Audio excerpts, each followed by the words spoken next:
What role did Batavia play in the Dutch spice trade?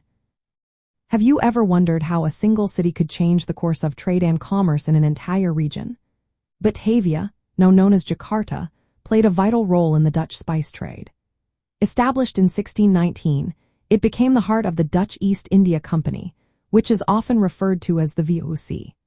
This city was built on the site of the former city of Jakarta and quickly turned into the main administrative and trading hub for Dutch operations in Asia. Batavia was not just any port. It was a strategic location that connected Dutch merchants from the Benelux region to the rich spice markets of Southeast Asia. Before the Dutch arrived, spices such as pepper, cloves, and nutmeg were controlled by the Portuguese and their allies. The establishment of Batavia allowed the Dutch to bypass these competitors and create their own supply chains. In Batavia, spices from various islands were collected, stored, and processed. This city became a bustling center where goods were prepared for shipment back to Europe. The spices that left Batavia fetched high prices in European markets, allowing the VOC to dominate the spice trade and generate substantial profits.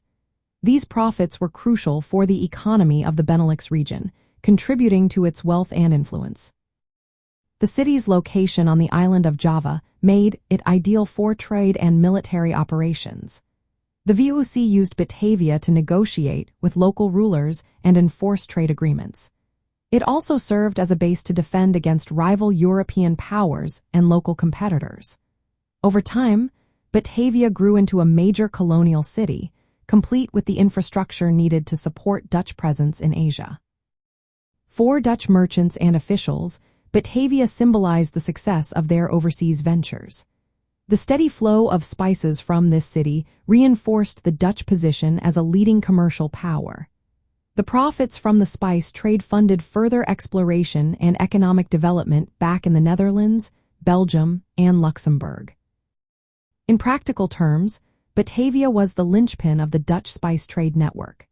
It coordinated the movement of goods from Asia to Europe, managed relationships with local suppliers, and provided the logistical support necessary for the VOC's monopoly. For anyone interested in Benelux history and heritage, Batavia is a prime example of how Dutch trade and commerce shaped global markets and local economies. The story of Batavia illustrates how the historical connections between the Benelux region and Asia influenced its development and international standing.